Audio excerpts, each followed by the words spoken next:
Olá, eu sou o Rodrigo Mandarini e a gente está recebendo aqui no quadro Viver Bem hoje uma convidada muito especial, psicoterapeuta, professora, psicanalista. Se a gente for falar o currículo dela aqui, não vai ter programa. Doutora Rose Siqueira, um prazer receber a senhora aqui, doutora Rose. E queria que a senhora começasse já falando para os nossos espectadores quem é a doutora Rose terapeuta, porque é tão vasto o seu currículo que eu falei, como é que eu vou acionar todas essas habilidades que a senhora tem, esses títulos todos? Eu sou muito prazer em te conhecer, é prazer em estar aqui com você hoje, nessa manhã tão bonita. Eu sou Rose Siqueira, flamenguista. Começou bem. Já gostei, já gostamos. Sou mãe de 4 pessoas muito importantes para a minha vida, sou avó de 5 netos e sou especialista em saúde mental. Amo trabalhar com saúde mental, amo trabalhar ajudando mulheres a ressignificar os sentimentos estressores, aqueles que trazem angústia em nosso coração e que muitas vezes, Mandarim, atrapalha os relacionamentos, os casamentos, a família toda, né, que fica muito envolvida quando uma pessoa está com a saúde mental abalada. E aí eu trabalho com as mulheres para que elas consigam superar as suas demandas emocionais. Essa sou eu. Então, e essas demandas emocionais que a senhora se refere, são demandas emocionais que vêm ao longo da vida ou com alguma condição específica, violência ou qualquer tipo de demanda a senhora recebe essas mulheres? Eu recebo qualquer tipo de demanda que esteja dentro da minha área de saúde mental, eu recebo e procuro tratar da melhor forma possível, desde o abuso sexual até uma crise de ansiedade ou mesmo um déficit de atenção que atrapalha tanto as pessoas hoje em dia, né? Porque eu também sou neuropsicopedagoga, então estudei a psicopedagogia para ajudar crianças e adolescentes. Aí depois eu fui me especializando nessas coisas todas aí e aí cheguei na neurociência. Então eu gosto de mostrar para as pessoas que se ela está em um estado emocional indelicado, digamos assim, né, desajustado, isso não precisa continuar. Mas isso pode passar, pode melhorar, ela pode superar qualquer mazela, inclusive abusos sexuais. E aí, como a senhora começa a trabalhar especificamente com vítimas de abuso sexual? Isso já era uma demanda anterior da senhora? Teve o que levou a senhora a buscar? Porque assim, hoje em dia a gente percebe que isso é uma temática que tem muita gente atuando, felizmente, né? E a senhora entra nesse nicho, vamos dizer assim, de que forma? Eu fui vítima de abuso. Caramba. E hoje eu posso tratar das pessoas. Eu sei a dor que é ser vítima de abuso sexual. Isso trouxe para mim muitos prejuízos na escola, porque eu era uma criança quando isso aconteceu, e isso me prejudicou muito na escolaridade. Eu não prestava atenção, eu era uma pessoa muito agressiva, até uma criança muito agressiva, né? E fui crescendo sem falar para ninguém sabia disso. Só com 26 anos eu comecei a fazer terapia e falei para uma psicóloga. Já casada? Já casada. Isso atrapalhou o meu casamento. Muito, muito. Então, depois, quando eu começo a estudar filosofia, eu sou formada em filosofia, eu começo a estudar filosofia e começo a estudar o pensamento humano, eu percebo, então, que a gente podia mudar esse jeito, podia ter um novo olhar sobre uma situação de sofrimento que trouxe angústia para a minha vida. Agora, eu poderia, então, tratar de pessoas assim, tanto pela experiência que eu tive, quanto pela minha capacidade profissional. Então, eu comecei a me especializar em saúde mental, para tratar de pessoas. Hoje eu trato de qualquer situação dentro da minha área, claro, né? Da psicanálise, da neurociência, mas quando eu tenho uma vítima de abuso, a primeira coisa que eu digo para a pessoa é que ela precisa perdoar o agressor. Porque se ela não perdoar, ela vai adoecendo cada dia mais. Esse agressor pode estar preso, pode estar morto, não tem problema. O que vai fazer a diferença na vida dela é ela perdoar o agressor. Aí ela vai renascer.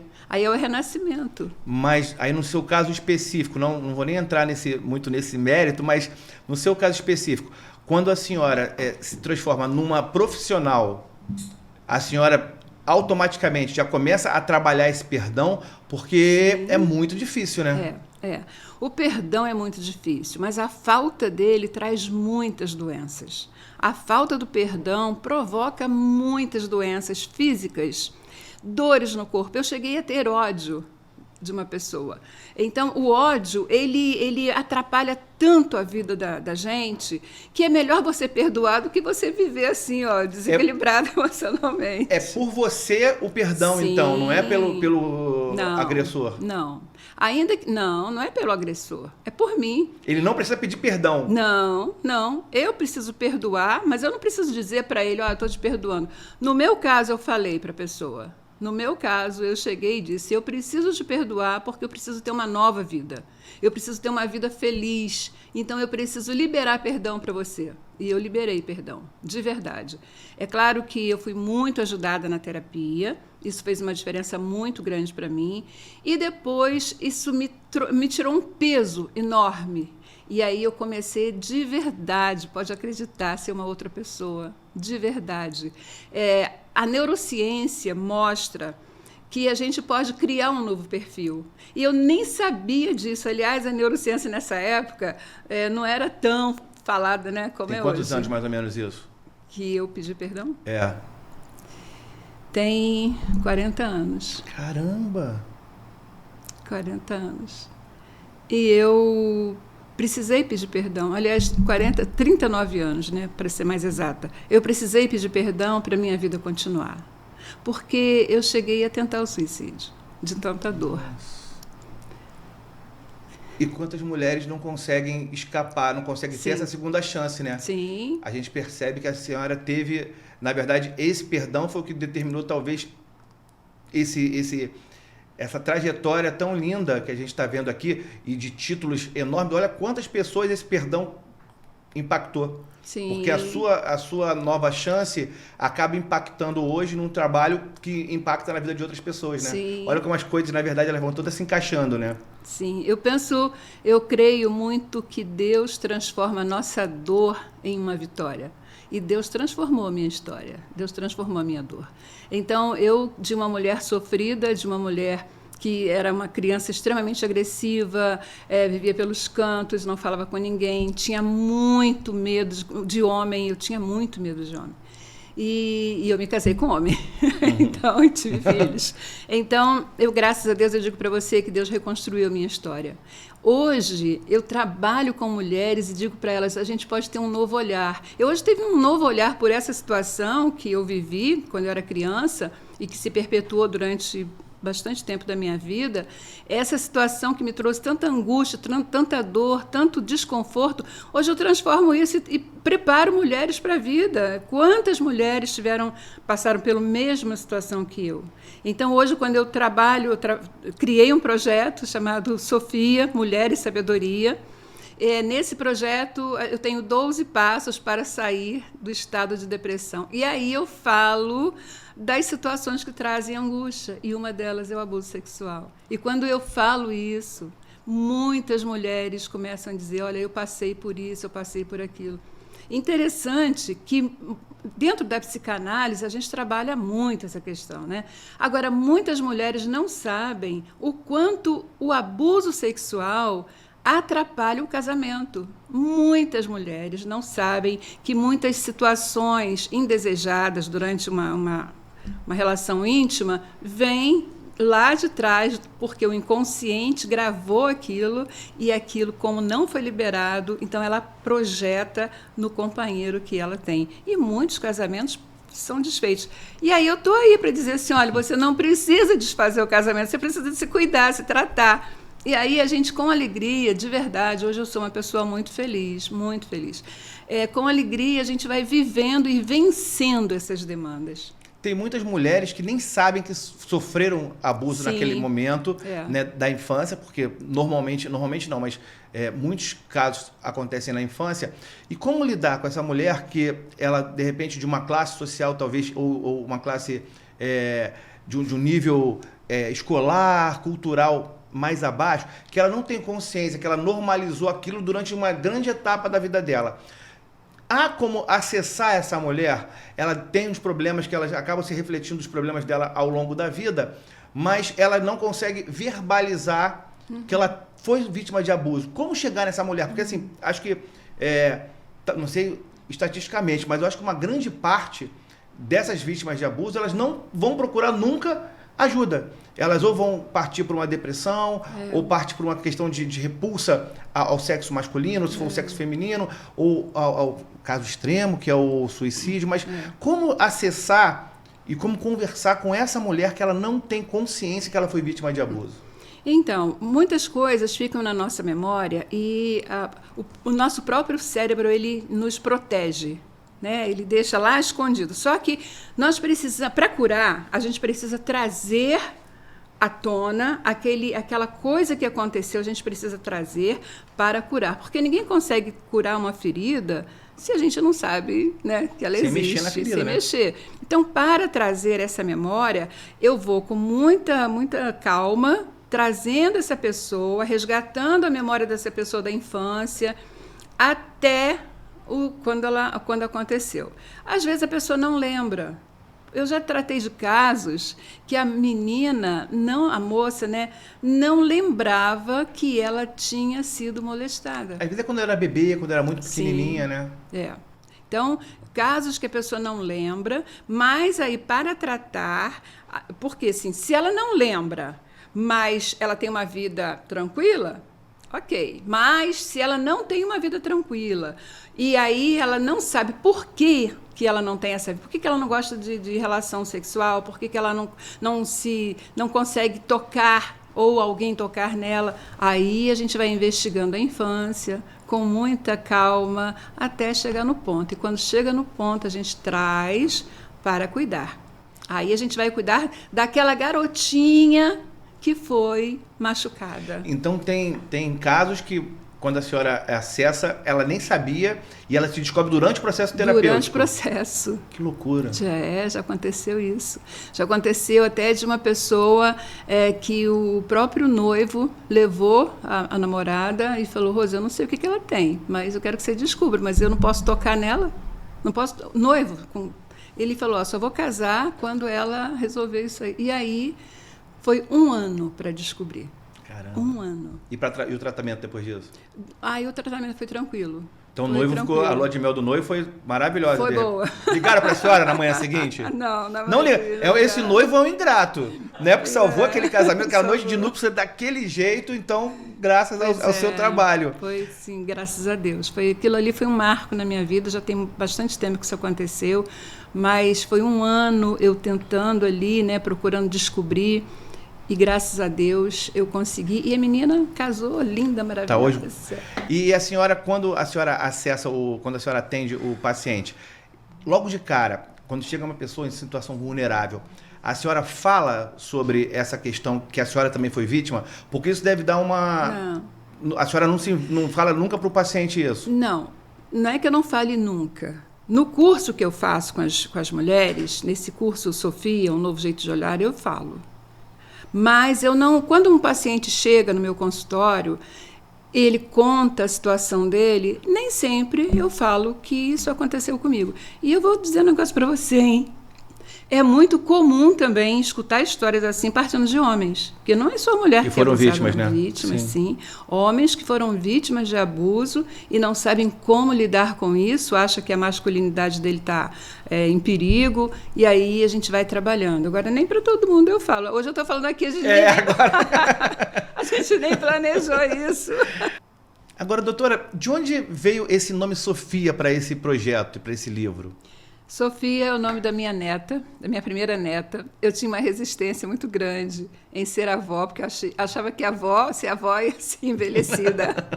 E Sofia veio para mudar muita coisa na minha vida. Então, hoje eu tenho essa neta linda, maravilhosa, que continua sendo uma inspiração para mim, mas Sofia também quer dizer sabedoria.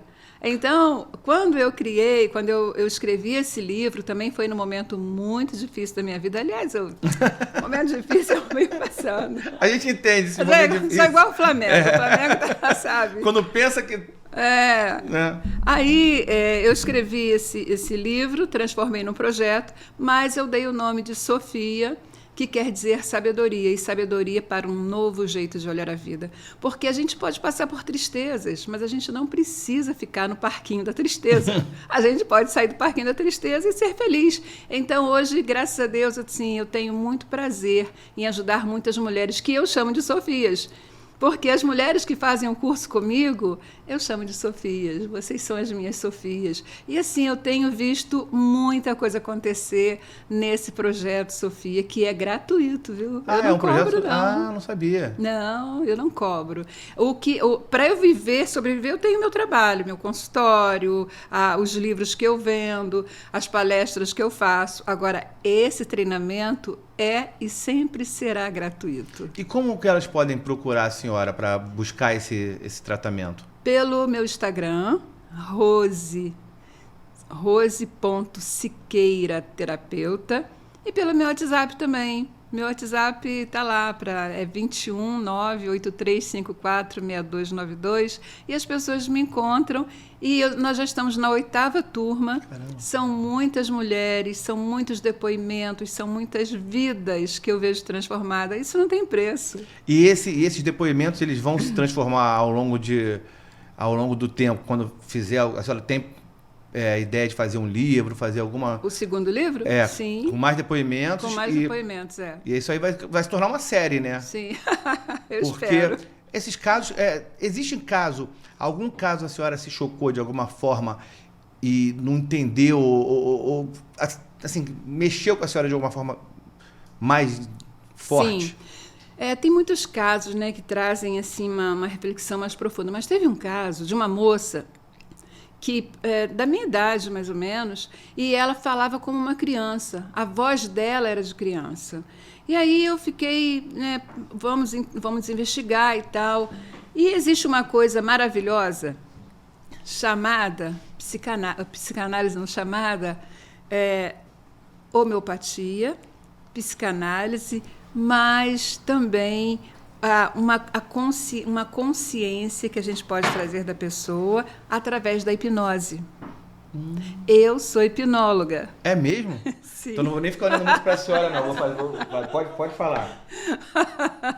Então, eu trabalho com a hipnose, mas a hipnose leve. Eu não levo a pessoa na comer regressão. Cebola achando que é maçã. Porque eu já não gosto de maçã, eu gosto de cebola. Se a senhora botar uma cebola, botar uma maçã, transformar em cebola, até como. Mas botar uma isso cebola... é fácil. Não quero saber, não. Continua falando aí, vai. Isso é fácil. Então, através da hipnose, a gente pode levar uma pessoa a lembrar de coisas, a tratar de coisas. Então, teve um caso, esse caso dessa moça que falava como uma criança.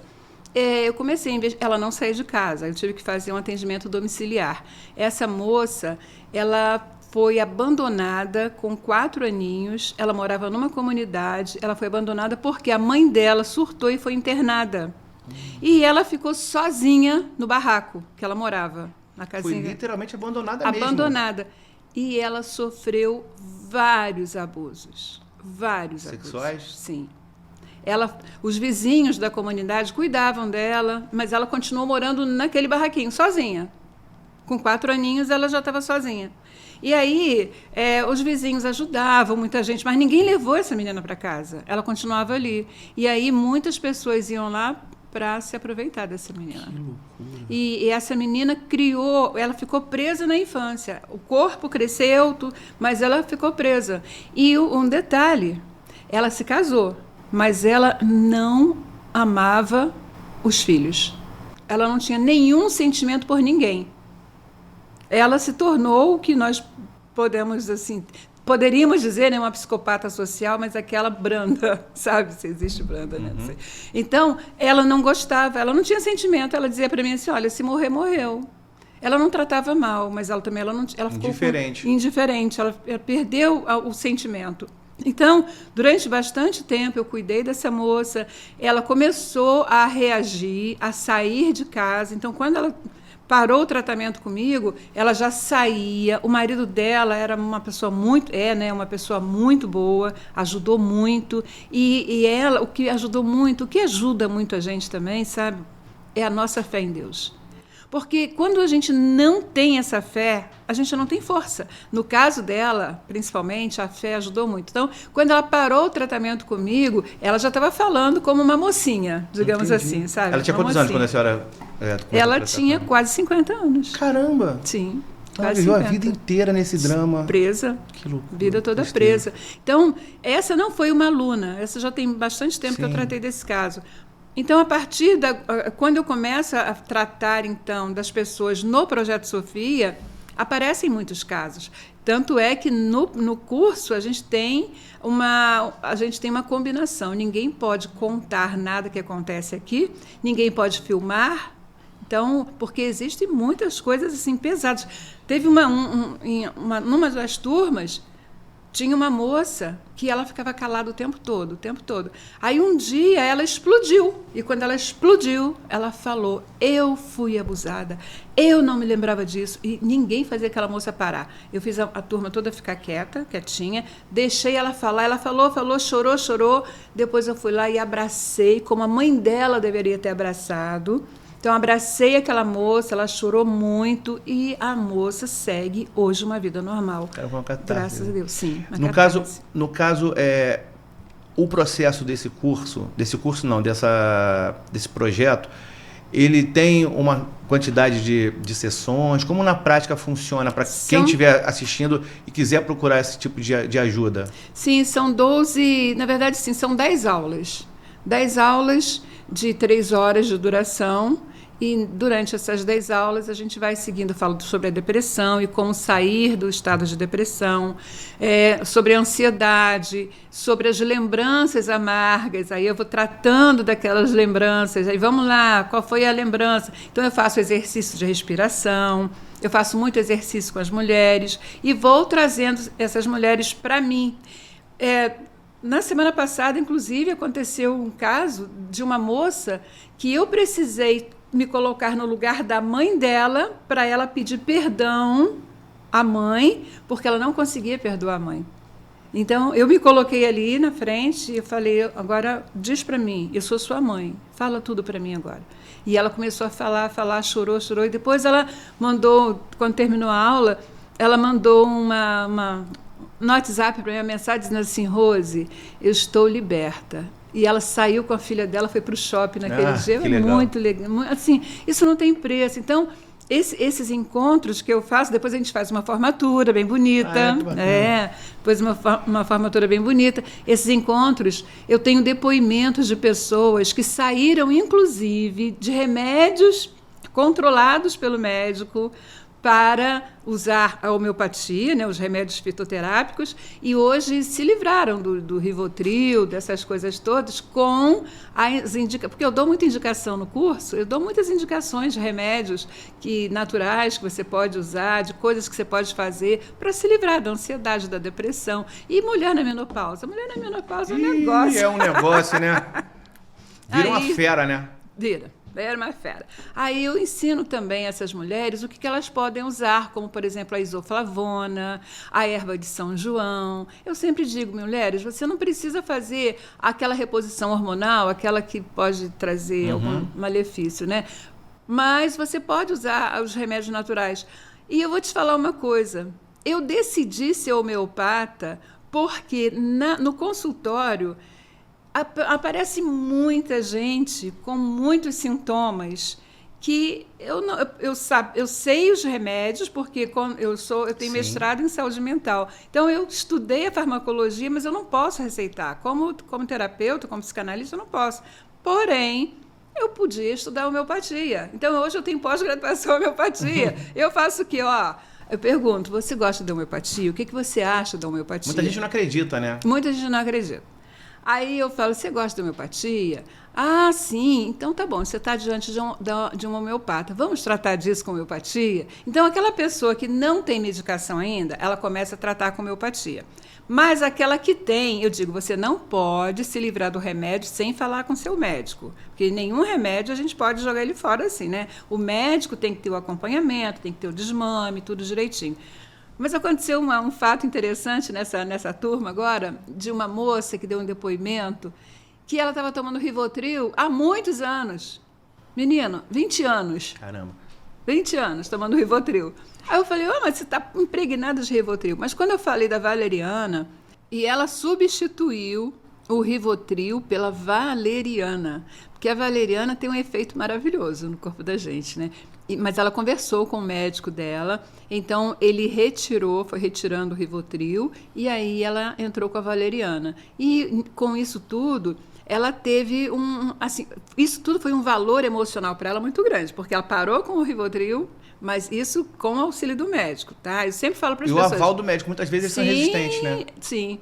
Mas graças a Deus, esse psiquiatra dessa menina, ele foi muito, muito legal, muito bom, né? Ele entendeu que ela já estava há muitos anos com esses remédios. Então, eu tenho vários depoimentos assim de pessoas que substituíram. Eu sempre digo, gente, quantas vezes a gente está com uma dor de cabeça muito grande? A gente não precisa ficar escrava desses remédios. Então eu digo, olha, vamos fazer um SOS aí, pega uma passiflora, pega um chá de erva cidreira, vamos fazer um negócio aí forte, vamos tomar, vamos botar um gelo na cabeça. Esse valeriana que a senhora falou, fala mais, para quem não conhece, como eu não conheço, de repente tem gente que também não conhece, o que é o valeriana? Valeriana é uma substância natural, né, uma planta, que ela substitui o clonazepam. É o clonazepam natural. Entendi. Dentro da homeopatia, é isso que a gente trabalha. Agora a gente teve, eu acho que afetou todo mundo, afetou homens, mulheres, teve a pandemia. Sim. Como isso refletiu na saúde mental das suas pacientes? Porque muita gente, acho que a grande maioria talvez das pessoas, saiu diferente dessa pandemia, né? Isso Sim. atingiu, a senhora consegue avaliar como isso mexeu com a cabeça das pessoas? Quando a pandemia estava no início, a Fiocruz ela ofereceu um curso para os profissionais de saúde justamente para trabalhar a saúde mental. Eu já era formada em saúde mental, mas é óbvio, né, que todo conhecimento eu vou pegando. E eu fiz esse curso. Eles estavam preparando para o pós-pandemia. Foi um curso maravilhoso. Então, muitos profissionais fizeram esse curso. E eu digo para você, hoje eu atendo profissionais de saúde que estão com crise de ansiedade, que estão com problemas emocionais por conta da pandemia. Então, uma coisa que me marcou muito foi uma enfermeira que precisou pedir aposentadoria, porque Nossa. ela não resistiu. Ela falou para mim, ela ia para o meu consultório e dizia, Rose, eu não estou aguentando ver as pessoas morrendo.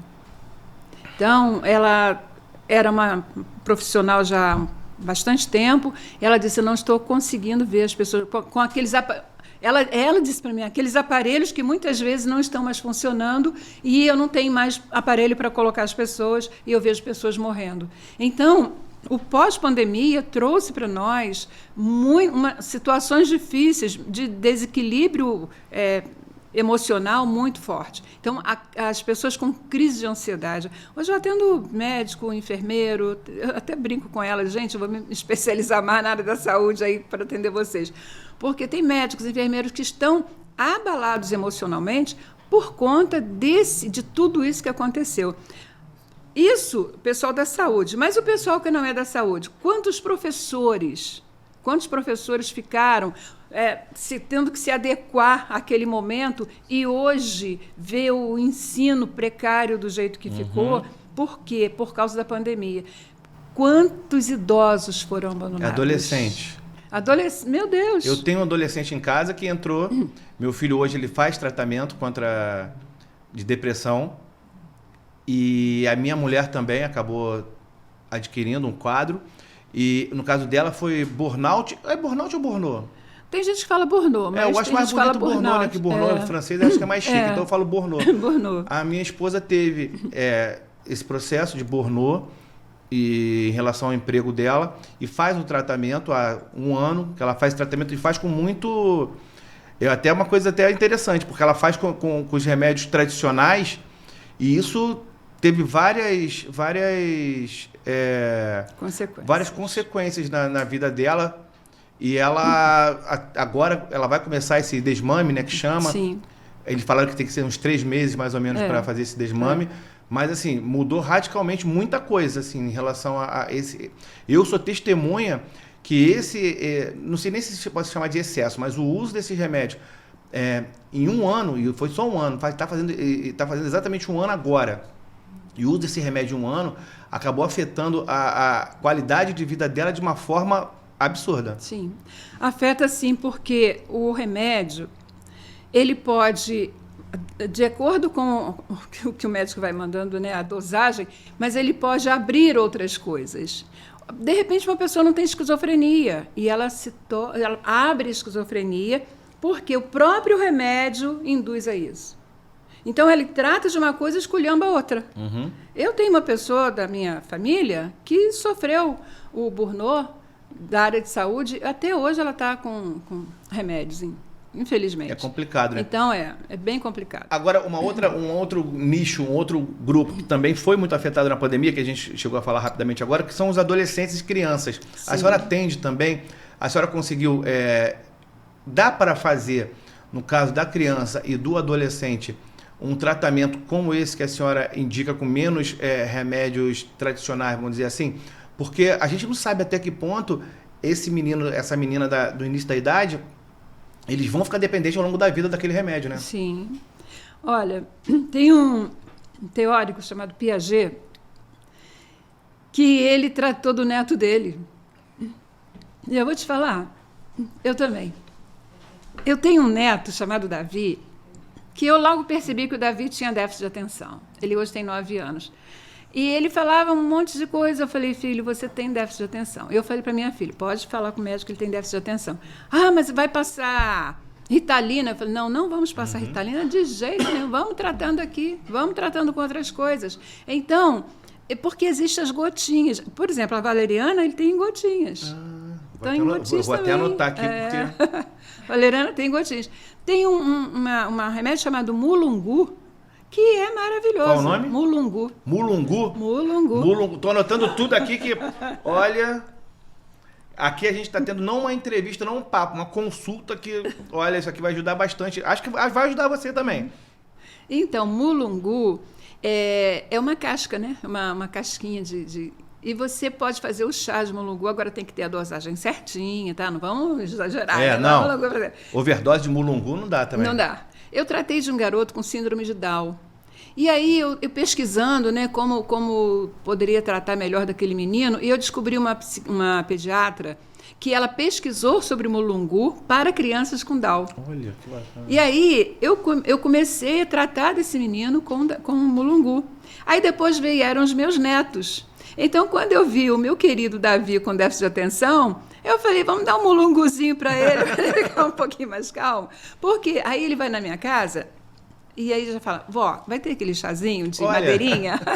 Que é uma madeirinha. Então nem é ruim o gosto, nada? Não tem gosto de nada. A minha sogra só dá McDonald's pro meu filho quando ele vai pra lá. Mas, né, tem que ter uma avó assim, tá vendo? Uma avó que dá um mulungunzinho. Mulungozinho. Aí eu faço chazinho de erva doce, eu dou pra eles. Aí de vez em quando aparece lá um negocinho, eu faço outro, cúrcuma. Eu falo, vem cá com um negocinho da vovó. Aí eu falo, gente, olha, se vovó vivesse no mundo antigamente, 1800 e tal, vovó ia ser considerada uma bruxa. Porque eu mexo com as ervas. Então, você pega a cúrcuma, você pode fazer a cúrcuma faz um chá de alho com gengibre, aí deixa esfriar, coloca uma colher de cúrcuma com mel. Você vai tratar daquela criança, não com déficit de atenção, né? Sim. Mas aumenta a imunidade daquela criança e ela vai ter mais força para enfrentar se uma gripe vier atacar. Então, uma pessoa pode, de verdade, se prevenir de muita coisa só com as coisas naturais. E quanta coisa natural que vai ajudar a gente, assim, retardar o envelhecimento. Maravilhoso! Todas essas coisas. Aí, ó, como é que você se interessou. Não, já me interessei. Porque eu tô com essa barba branca aqui, eu tenho 22 anos, né? Então, assim, olha como é que eu tô acabado. Não, mentira, não tenho 22. Mas é bom. Assim, tem esse tipo de tratamento, pode ajudar? Pode. Olha, por exemplo, o louro. Tem gente que não dá nada pelo louro, né? Você faz um chá de louro e toma. O chá de louro com cravo da Índia. Não vai ajudar só porque o louro é o omeprazol natural. Ah, é? Tem gente que toma omeprazol e o chá de louro e ele também aumenta a imunidade. Aumentando a imunidade, meu querido, as nossas rugas, elas demoram mais para aparecer. Olha aí. Entendeu? Então, mas dá tempo para quem já está estragado? Dá tempo de melhorar ainda? Ninguém está tão estragado que não possa melhorar. Pode, dá tempo sim, dá tempo para quem está estragado, quando você fala. Ó, vou te falar, ontem eu tive assim uma dor de cabeça forte. Eu estava no consultório, estava atendendo e tal, e minha cabeça começou a doer. Aí tá bom, eu falei, eu vou para casa. Quando eu cheguei em casa, eu tomei o quê? Arnica. Arnica Minha avó montana. me dava, já me deu arnica uma vez que eu bati a cabeça. Sim, pancada, toma arnica montana. Você pode fazia. tomar 20 gotas de manhã e 20 gotas de noite. 28 dias com arnica. Meu querido, cadê a enxaqueca? Foi embora. Agora a senhora falou uma coisa legal também, que é a fé. Sim. Né? E muita gente é salva pela fé. Eu vou até fazer, assim, não é nenhum tipo de questionamento político, nada disso, mas muita gente a gente sabe que foi salvo pela fé. Sim. E hoje, nos últimos anos, a gente tem visto que você falar da sua fé, você mostrar que você é uma pessoa que acredita em Deus, muitas vezes é taxado até de chacota. As pessoas muitas vezes não respeitam. Eu digo isso porque ao longo da nossa conversa, a senhora foi falando em relação aos casos, as pessoas que se livraram, que não se suicidaram, que foi com ajuda, foi com fé também. A gente teve, há pouco tempo atrás, uma ex-ministra que falou que pensou em se suicidar, e aí a fé salvou ela, e isso virou chacota para determinadas pessoas. Uhum. Como a senhora, de repente, para o jovem, principalmente, né, aquela pessoa que vive num ambiente mais moderninho, vamos dizer assim, a importância de lidar com isso, de saber o quão importante é você ter a sua fé, a importância de Deus nesse processo de melhoria, de salvar a sua vida, de conseguir uma nova chance. Porque às vezes a pessoa fica tão retraída, fica com vergonha, eu não vou para a igreja porque hoje não é legal ter da igreja, ou então, e eu não estou falando de nenhuma religião específica, eu não estou falando nada disso, estou falando realmente nesse sentido da fé. Muita gente tem vergonha de mostrar a sua fé, né? Sim. Existe uma coisa que eu não abro mão na minha vida, são os meus valores. Eu não abro mão de jeito nenhum. No meu consultório, eu falo para as pessoas, olha, aqui eu não estou falando de religião, mas, então eu atendo candomblessista, espírita, só que eu sempre digo, olha, eu já fui, porque teve uma médica, eu atendo uma médica, muito interessante isso, ela outro dia me perguntou assim, Rose, você sempre foi assim calma? Eu falei, não, eu já fui do baracobaco. Mas o que aconteceu? Então eu falei para ela, olha, eu passei por um processo e esse processo transformou minha vida. Passei mesmo, acreditei que eu podia mudar. E Deus mudou a minha história. E mudou mesmo. Deus mudou a minha história. Se for investigar, eu era assim, já tenho um marido que morreu, né? Uhum. Mas eu já dei uma surra nele. Bateu no coitado? Bati. Mas o que ele fez? Ele foi perturbando a minha vida lá, aí eu bati nele. Mas isso tem muitos anos. Olha, imagina se chegar o marido da paciente lá, assim, não tá perturbando, me dei uma surra nela. Peguei. Eu dei. Assim, não vamos querer entrar muito nos detalhes dessa surra, não. Mas foi como? Foi de mão? Foi de quê? Foi de mão, porque isso tem muitos anos, foi antes de eu fazer a terapia, muitos anos. Ele sabia que eu tinha sofrido abuso e ele foi fazer uma coisa feia comigo. Aí eu bati nele. Sabia porque ele estava apanhando também, mereceu. Também, agora eu tô com a senhora, mereceu. Sabe, então, foi uma palmadinha educacional. Foi uma pedagógica. Pedagógica. Tá bom, aí a minha mãe, tadinha da minha mãe, o que você fez com seu marido? Eu falei, eu bati nele. Mas ali, naquele momento, ele deveria entender que aquela esposa não poderia ser tratada daquela forma como ele queria me tratar, sabe? Então, uma pessoa que passa pela situação... E ele sabia, né? Então, eu tinha que ser uma pessoa delicada e tal. Ele não foi. Enfim, aí depois ficou tudo bem. Quando ele morreu, estava tudo bem entre a gente, sabe? Ele morreu legal. Enfim. Então, o que acontece? A fé, desde antes de Cristo, lá na época de Platão, Sócrates, as religiões que mais cresciam eram as religiões de mistério. Por quê? Porque as pessoas elas têm essa curiosidade. Platão sempre falava do mundo perfeito, né? Que aqui é uma cópia. O mundo perfeito não é esse. Então, as pessoas sempre tiveram essa curiosidade. Porém, a neurociência maravilhosa, isso é de Deus, ela mostra que o ser humano tem um pontinho no cérebro que nós chamamos hoje do ponto de Deus no cérebro. Esse pontinho, bem pequenininho, que não fica no meio, fica mais ou menos assim, né? Esse pontinho, ele fica, digamos que, inflado quando uma pessoa ora. Olha aí. Quando uma pessoa canta. É como se Deus estivesse dizendo assim, ó, eu estou aqui contigo. Então, hoje a ciência mostra que o ser humano ele precisa desse sobrenatural.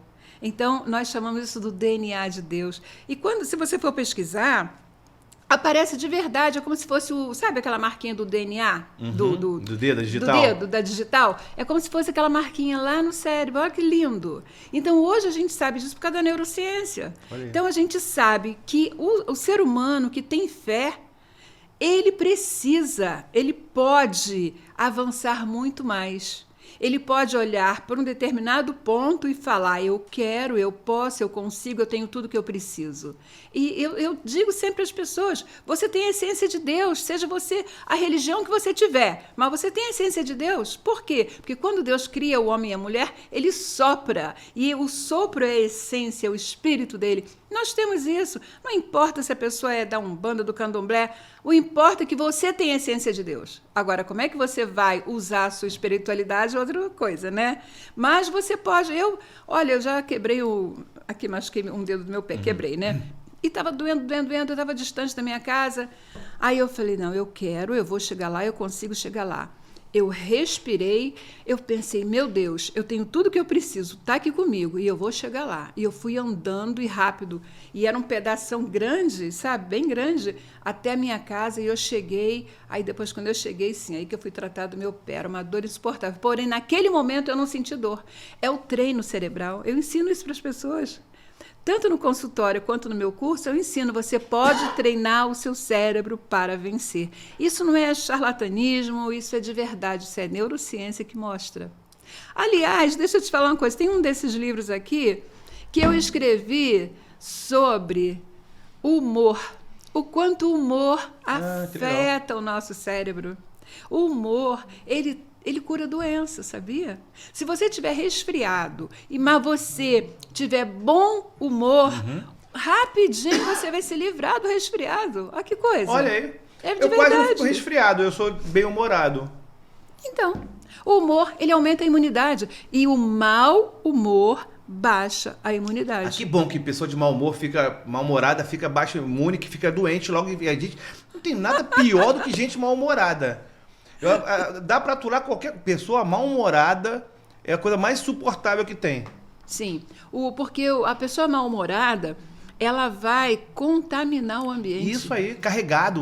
A energia, a gente fala assim, a pessoa está com energia baixa, e aí a energia baixa pode trazer uma série de doenças. Pessoas com mau humor, elas podem adquirir uma série de doenças. Doença de fígado, doença de rins, pés rachados, cabelo caindo, unhas quebradas. Pessoas mal-humoradas vão atrair doenças. E a pessoa bem-humorada, ela pode aumentar a imunidade e fica muito mais fácil curar doenças. Isso é provado pela ciência. Isso não é invenção na minha cabeça, não. Eu ia falar exatamente isso. A senhora é uma neurocientista, o currículo da senhora é fantástico. Porque se eu falar isso do mau humor, se eu falar isso da fé que a senhora está falando, vão falar que um monte de coisa minha, mas ela, aqui é o aval da doutora, vou pegar o seu WhatsApp para quando eu estiver discutindo com alguém, eu vou ligar para a senhora. Tá bom. Faça uma chamada de vídeo e a senhora fala, tem que ser bem-humorado. Agora, doutora, isso é muito importante a senhora falar, porque se eu falasse isso, que o humor, que a fé, isso ajudam, as pessoas não iam muito acreditar no que eu falo. Mas a senhora não, é a ciência que está falando. Não sou eu que estou falando, não. Então, para você aí que questiona tudo, é uma pessoa com um monte de título, tem mais título que o Flamengo. Eu fui comparar, de 2019 para cá, vocês estão empatados. Mas no anterior, a senhora tem mais título que o Flamengo. Então, assim, isso aqui é estudo, é conhecimento. E isso é muito importante, dizer isso, que a ciência também abaliza isso, né? Sim. A ciência tá junto com a fé, tá junto com o bom humor. Não é simplesmente uma coisa que as pessoas hoje têm muito esse preconceito, né? Sim. O bom humor e a fé, eles andam juntos de mãos dadas. Então, uma pessoa com um bom humor, ela vai superar muita coisa. Mas eu quero te falar uma coisa. Você sabe de um negócio? Tem muita mulher que está na menopausa e ela está muito mal-humorada e ela não sabe nem por quê. Doutora, eu já estava com isso aqui anotado aqui na minha lista. Porque, como eu disse, aqui está sendo uma consulta, não está sendo nem um papo mais. Está virando uma consulta. Eu ia falar isso do mau humor, quer dizer, da menopausa e mau humor no dicionário já colocaram como o mesmo verbete lá? Porque é paralelo ali, né? Tá junto, né? É que nem marido e vítima também. Assim, a gente é, né? Não, brincadeira. É porque a mulher na menopausa, ela para de produzir os hormônios necessários para o bem-estar do corpo dela. Então, é um período que pode demorar de 2 a 7 anos. Olha isso. É sério isso? É sério. Não, doutora, não fala isso não, doutora. Serinho, pode demorar. Tem pessoas que passam mais rápido, mas tem gente que fica aí 5, 7 anos naquele período. Os calor, o ressecamento vaginal, muitas coisas que atrapalham o relacionamento familiar. O mau humor também tem isso? Muito, mau humor, as crises de Doutora, se a senhora se quiser levar lá para a Caixa Econômica para vai, que não vai rolar, doutora. 7 anos? Pode demorar até 7 anos. Vou deixar aqui do lado enquanto isso. Mas existe tratamento para isso. Então, a mulher que ela passa por esse período, esse climatério, ela pode fazer uma reposição hormonal, como, por exemplo, a amora. Ela pode usar folhas de amora 3 vezes por dia. Faz o chá de folhas de amora. Vai ajudar na libido. Aumenta a libido. Amor e amora não fazem... Amor e amora estão juntos. Aumenta a libido. Então, a mulher... Amora. Botei bem grandão aqui, ó. Tá folhas grande. Amora, né? Amora. Quanto, assim, 2, 3 litros pode por dia de chá? Pode tomar 3 copos por dia. Aí tem que ver se ela não tem a pressão alta. Não, doutora, não vamos pensar na pressão agora, não. Vamos pensar na amora aqui. Os 3 litros de amora. 3 litros não, 3 copos. Vamos botar aumentar um pouquinho essa dose, doutora. 3 copos por dia. E aí, esse chá de amora faz por infusão, tá? A folha da amora, coloca num recipiente e coloca a água fervendo em cima. E aí tampa, deixa esfriar e toma. Então, você pode tomar a amora assim, desse jeito. Pode comer amora também, né? Uhum. Mas pode fazer esse chá porque vai aumentar. Então, agora, quem não tem marido... Amora é amora e namora, né? A gente amora e namora. Pode até fazer ali, de repente, uma noite, né? Pra aquele climinha, lá, já faz uns 3 litros de amora ali. Pode. Então, isso vai ajudar também a controlar o humor. Claro. Ajuda. Pois é. Então, tem uma outra coisa muito legal que chama Ignatia, Ignatia amara, que é vendida em lojas de produtos naturais, que a pessoa pode fazer uso também, que vai ajudar muito nesse período. Outra coisa, meninas, vocês estão escutando, façam uso de isoflavona e ômega 3. Usem bastante ômega 3. Ômega 3 pode usar direto. Eu tinha estudado a senhora e a senhora tem esse trabalho com ômega 3. Mas assim, eu, por exemplo, que não sou consumidor, não sei se eu sou público-alvo, eu não conheço ômega 3. E eu vejo muito falar do ômega 3. Porque o ômega 3 não é só para mulher, né? Para o homem também. Sim. Então, você pode tomar o ômega 3, que ele vai te ajudar a aumentar a imunidade. A tua barba vai ficar mais bonita. Tá feia a minha barba também. Não tá feia, mas ela vai ficar mais brilhante. As nossas unhas. Então, o ômega 3, ele é essencial para nós. Tu passou de 30 anos assim, começa a tomar o ômega 3. Vai tomando ômega 3 que vai te ajudar, porque o negócio é prevenir as doenças. Então, teve uma vez que eu fui fazer uma cirurgia numa vista, o médico me perguntou assim, eu estava com catarata, o médico me perguntou, quais os remédios que você toma? Eu falei, nenhum. Ele, como assim nenhum? Eu falei, eu não tomo remédio. Eu não tomo remédio, eu tomo remédio para dor de cabeça quando não tem jeito lá, né? Eu estou em algum lugar que eu não posso tomar um chá, aí eu tomo um remédio para dor de cabeça. Mas o resto disso eu não tomo remédio.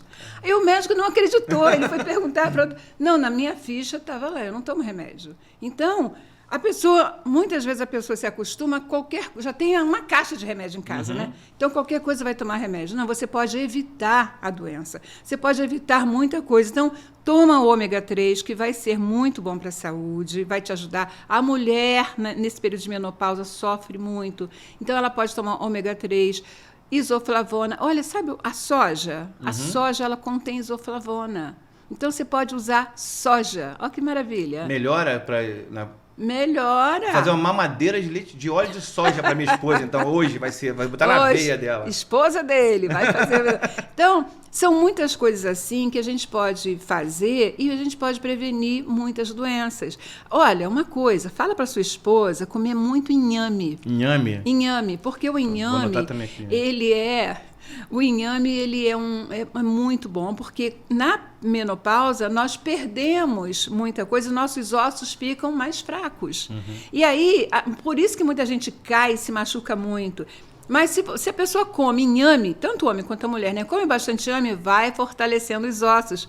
Interessante é o colágeno, entendeu? Fica com a pele boa, né? Fica com a pele muito boa. Então, são muitas coisas assim que a gente pode fazer para ter uma saúde bem melhor e ter uma vida saudável. Porque nada melhor do que um casal ter uma vida saudável, não é? Né? Porque, assim, a senhora eu tô anotando tudo aqui. Também se aqui não der certo, já botei a fé, já botei o tratamento com a Sofia, tô botando tudo aqui que a gente possa, né, salvar esse casamento. Vamos fazer hashtag salvando o casamento. Hashtag salva o casamento. E vou indicar para ela, de repente, agora, esses livros aqui, a gente tá vendo um monte de livro, a gente já falou do Sofia, esse Manual da Saúde Emocional que a gente trouxe aqui. Fala um pouquinho desse livro também, doutora, por favor. Esse livro, Manual da Saúde Emocional, eu escrevi com outras terapeutas. Eu sou coautora, tá? Tanto o Mentalidade Vencedora como a Saúde Emocional, eu escrevi com outras terapeutas. E ele não está mais na livraria, está esgotado, na Travessa, ele está esgotado. Mas eu tenho alguns exemplares ainda. O Sofia, eu escrevi sozinha. Então, quem quiser adquirir, pode adquirir comigo. Entra no meu Instagram, meninas, que vocês vão ver. A gente vai botar aqui o seu Instagram. E esse aqui é o Mentalidade Vencedora. Esse é bom, hein? Pois é, porque é o que eu falo da mudança de perfil. Tem gente que acha que nasceu pobre e vai ser pobre a vida toda. Não, você pode nascer pobre e ser rico. Você tem que ter uma mentalidade de rico. Eu tenho mentalidade, mas minha fatura e meu salário não permitem que eu seja. Eu tô com essa mentalidade de rico na hora de comprar. Chega dia 5, minha mentalidade, vai embora. Continua com a mentalidade de rico e para de comprar o desnecessário. Quando for no mercado, não vá com fome, porque o teu cérebro, se você for com fome, teu cérebro vai falar assim, compre tudo. E você não precisa comprar tudo. Doutora, eu tô sempre com fome.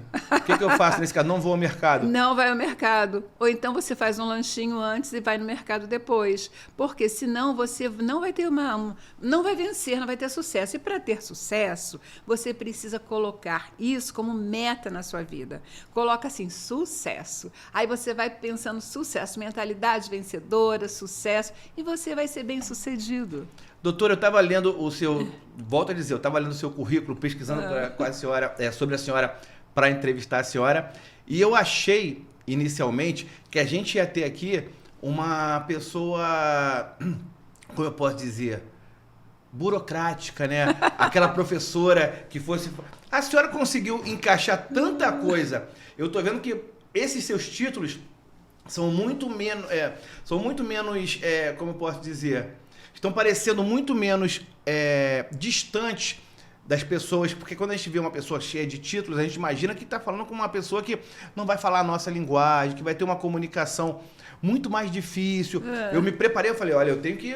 Bom, hoje eu vim até de calça, que normalmente eu estou de bermuda, hoje eu vim de calça, botei uma blusa aqui, eu falei, não, vou caprichado para a doutora, que a doutora vai... Mas eu estou vendo a senhora falando uma linguagem tão direta para quem está assistindo, eu tenho certeza que o pessoal que acompanhou, que está acompanhando até agora, está se sentindo tão à vontade, que eu queria até convidar a senhora, de repente, para a gente fazer aí um quadro que respondesse a dúvidas, que respondessem a casos das pessoas que podem nos procurar, porque estou vendo que a senhora faz um acompanhamento quase que 360, né? A gente já falou aqui de tanta coisa e a senhora tem a resposta na ponta da língua. Então, se a senhora quiser, acho que a gente pode trabalhar junto, doutora. Vai ser um prazer, vai ser um prazer.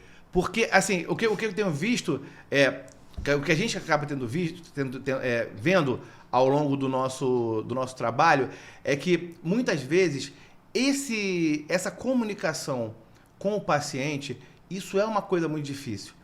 Porque tem muito assim, o advogado também tem muito isso, né? Que aí ele fala e você não entende. A senhora estudou para ser assim? Ou isso é a sua experiência de vida que faz a senhora ter essa facilidade tão grande de comunicação e principalmente de fazer com que a gente que não tem o seu conhecimento, que não entende esses assuntos, que a gente se sinta tão interessado e que a gente aprenda. Eu tô tendo uma aula aqui. Olha, eu sou assim. Eu sou assim. Eu prefiro falar desse jeito com as pessoas. Prefiro que haja uma conexão entre eu e o público, entre eu e o meu paciente. Precisa haver a conexão. Às vezes, ontem mesmo uma menina foi lá no meu consultório, é uma advogada. Quando estava saindo, eu falei, vem cá, tu foi com a minha cara? Aí ela foi. Eu falei, então tá legal, então a gente vai se dar bem. Porque se não houver essa conexão, não rola. Então, eu fiz, muito interessante, que eu fiz 3 palestras no hospital lá na Ilha do Governador, Hospital Loreto e o outro lá. E aí eu fui falar para médicos e enfermeiros no dia da enfermagem. E eu usei esse tipo de linguagem. Só que, assim, eu precisava aprender as pessoas, né? Eu levei um boneco, dei o nome dele de Pedro, botei Pedro perto de mim. Quando a pessoa falava, tá vendo, Pedro? Olha só, tá conversando, olha isso. Que coisa. Então, eu trouxe o pessoal para mim, foi muito legal. E eu usei eu sou assim, desse jeito, sabe? Quem me conhece sabe que eu não preciso rebuscar, eu sei falar difícil, mas eu não preciso disso. Então, se eu tiver que falar para ministro, para o presidente, eu vou falar, mas eu não preciso, eu sou eu, e assim eu vou vivendo e feliz. Eu prefiro ser desse jeito. Doutora, tem alguma coisa que a gente não perguntou? Porque, assim, como eu disse, a senhora é um mosaico, a senhora tem... Eu fiquei aqui, eu falei, olha, é muita coisa, que a gente tem uma limitação de tempo, mas eu queria até convidar a senhora para voltar novamente aqui e, como eu falei, a gente pensar um quadro, porque o seu conhecimento, e muito que eu venho falando, o seu conhecimento e principalmente a sua forma de se comunicar, eu acho que o pessoal que passa por essas situações que a gente falou aqui ao longo do nosso papo, eu acho que eles vão ter muito a ganharem tendo esse contato com a senhora. Vai ser um prazer estar com vocês. Porém, eu quero dizer um negócio aqui. Eu quero recomendar para alergia unha de gato. Mas não é unha de gato, você cortar a unha do gato e fazer o chá, não, tá? É o chá da unha de gato. Você pega, faz. Existe uma erva chamada unha de gato. Aí você compra, você pode fazer o chá ou tem a cápsula também, tá? Se for a cápsula, são 3 vezes por dia. Mas o chazinho de unha de gato vai ajudar na rinite. Olha, eu já tive pacientes no meu consultório que nunca mais tiveram rinite. Passei unha de gato. É mesmo? Mas vai tomar chazinho. Um chazinho? Chazinho, você vai fazer o chá de unha de gato, se você quiser comprar a erva. Ou então você compra a cápsula. Nesse período agora que nós estamos tendo agora, que é outono, vai chegar o inverno, e com um monte de gripe maluca aparecendo por aí, você pode usar unha de gato, porque vai ajudar, vai prevenir, e você não vai ficar com a garganta ressecada, entendeu? Unha de gato. Mas nada de pegar os gatos da rua e arrancar Não precisa pegar os gatos da rua para arrancar as unhas. É só chegar numa loja de produto natural e comprar unha de gato. Eu sabia que canja de galinha não faz mal para ninguém. Agora, a unha de gato... Olha, aqui tá... de gato. A Mora, quando chegar, vou passar daqui, vou passar no sacolão lá na casa de ervas lá e vou comprar uma tonelada de amoras. Doutora Rose Siqueira, queria agradecer mais uma vez a senhora e agradecer realmente, não é agradecer nem pelo papo, agradecer por essa aula que a senhora deu aqui pra gente, por essa sua generosidade, essa sua forma de falar tão interessante, que eu acho que, como eu disse, a gente ainda vai falar muito, muito sobre todos os assuntos ainda. Então, doutora, mais uma vez eu quero agradecer a senhora, e você que está aqui assistindo, que assistiu até agora, manda seu assunto, manda suas dores, conta a sua história, e o Viver Bem vai novamente falar com a doutora, vai receber o seu assunto de repente, vai receber profissionais da área. Então, não perca até o próximo episódio. Eu quero deixar um recado para você. Pessoas curadas curam outras pessoas. Pessoas felizes fazem outras pessoas felizes. Então, vamos curar as nossas dores, nossas mazelas e viver de uma forma muito melhor. Obrigado, doutora. Deus te abençoe.